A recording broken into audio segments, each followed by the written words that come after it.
Kabalo ba mo nga mauday ni ang Davao City Coastal Road ang isa sa pinakanin. Hi guys! Welcome to Dania's Vlog!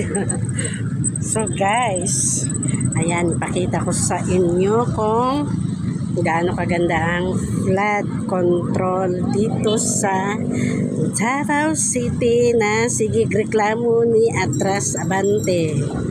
So guys, nako, maguba pa ang inyong lig-on nga relasyon kaysa dire sa flood control dire sa Davao City. Mao ni dire ang coastal road guys, pero nindot siya og nay aerial. Mangita lang ko i-additional na ko sa aerial dire no. So mao ni ang flood control sa Davao City. Let's see. So, ayan guys, bago natin ipakita, ay magpusing-pusing muna tayo dito sa tabi-tabi. So, tanawa, na ako kung sa kalig-on niyang flood control. O, diba? Unya-og na ibaha sa Manila, dere ang Davao, dahil ng sisihon. Naingon na ang mga bulok na mga contractor diha sa Manila. Contractor kan congressman nga way ayo. So nagpusing-pusing sagud ko guys. Pasagdi sa ko ninyo sa kong gibati.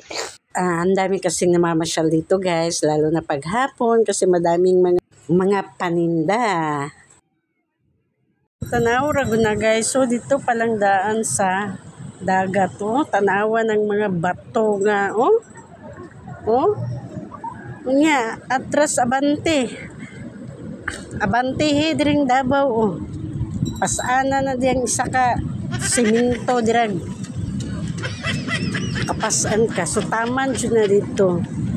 Ayan, tanawa from there tanawa to dire sa Matambayan. Ayan, ano siya guys, taman dira guys, taman dara o diba, unsa kalig-on ni diring flood control diri sa Davao City.